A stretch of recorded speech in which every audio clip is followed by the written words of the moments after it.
যখন রাইটিং দেখি বা স্পিকিং যখন শুনি তখন দেখি যে স্টুডেন্টরা সব থেকে বেশি ভুল করে এস ইএস এর ক্ষেত্রে, তাই না? এই প্রেজেন্ট ইনডেফিনিট টেন্স বা সিম্পল প্রেজেন্ট টেন্সে দুইটা বিষয় খুব গুরুত্বপূর্ণ।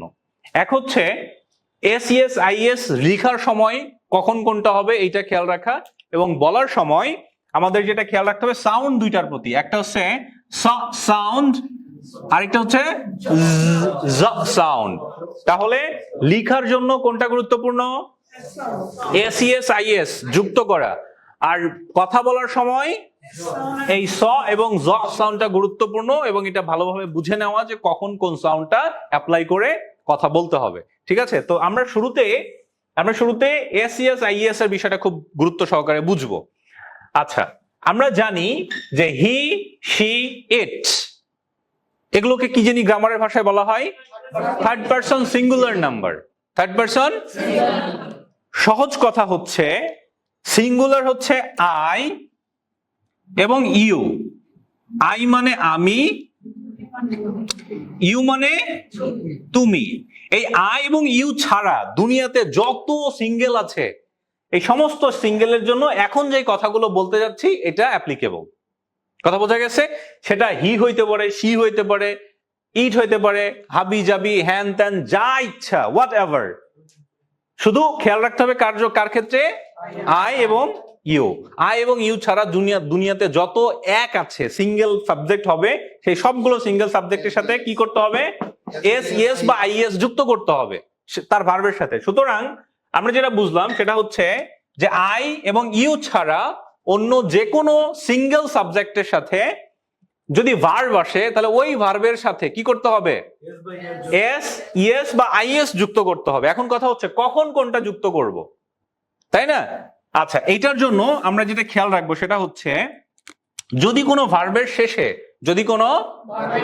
আচ্ছা, এটা যেন কখন হবে? কেবলমাত্র সিম্পল প্রেজেন্ট টেন্সে এবং এইগুলো থাকলে, বা আই এবং ইউ বাদে দুনিয়ার যে কোনো সিঙ্গেল সাবজেক্ট থাকলে তারপরে যদি ভার্ব আসে এবং ওই ভার্বের শেষে যদি X, Z, O, S S, S H, CH বা সিএইচ এর উচ্চারণ যদি চয়ের মতো হয় তাহলে উক্ত ভার্বের শেষে ইএস যুক্ত করতে হবে। কি বলেছি?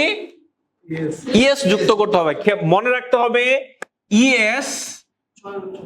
ইএস কেবলমাত্র এই কেসগুলোতেই সম্ভব, এর বাইরে ইএস আর কোথাও হবে না।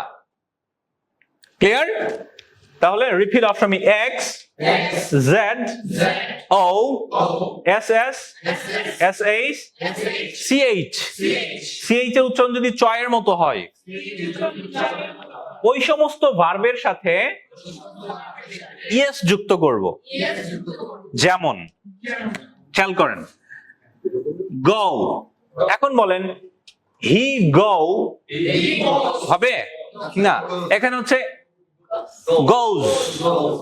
কোন সাউন্ড আসবে বলেন তো? সাউন্ড আসবে হচ্ছে জ। হি গোজ, গোজ, জ, জ, জ, জ, জ, জ, গোজ at the end of the word। তাহলে সাউন্ড কোনটা আসতেছে? জ। কিন্তু বিষয়টা হচ্ছে এখানে এস দিব নাকি ইএস দিব? কেন ইএস দিব? এই যে এখানে গো এর লাস্টে কি আছে? ও আছে না? আর ও কি আমি এর মধ্যে খুঁজে পাই? যার কারণে এখানে আমার ইএস হবে। ক্লিয়ার? এবার খেয়াল করেন F I x fix. F I x fix, fix মানে মেরামত করা। ফিক্স মানে কি? মেরামত করা। যেহেতু এই ফিক্সের শেষে এক্স আছে এবং এই ফিক্স যদি এগুলোর পরে আসে তখন এই ফিক্সকে আমি তো মুখে বলার সময় একটা খোঁচা মেরে দিব, হয় স সাউন্ড নালে জ সাউন্ড, কিন্তু লেখার সময় এস দিব নাকি ইএস দিব নাকি আইএস দিব? এর সমাধান আমি পাবো। দেখেন এর শেষ লেটারটা কি? এক্স। এক্স কে আমরা কোথায় জানি খুঁজে পাচ্ছি? এই গ্রুপের মধ্যে খুঁজে পাচ্ছি। যেহেতু এই গ্রুপের মধ্যে খুঁজে পেয়েছি সুতরাং আমি এখানে কি যুক্ত করব? ইএস যুক্ত করব। Very good, fixes. বুঝতে পারছি? আবার খেয়াল করেন, হ্যাঁ এরপরে খেয়াল করেন ক্যাচ। CATCH, catch. আচ্ছা, এইটার পরে আমি এস দিব। আচ্ছা, ক্যাচ আমি তো বুঝলাম হয় স সাউন্ড নাহলে জ সাউন্ড, এটা তো ঠিক আছে, কিন্তু এরপরে আসলে এস দিয়ে করব নাকি ইএস দিয়ে করব, এর সমাধান আমি কোথায় পাবো? এই যে সিএইচ, এই যে সিএইচ। তাহলে বলেন তো আমি কি যুক্ত করে এটাকে এস দিব না ইএস দিব? ইএস দিব। কেন ইএস দিব?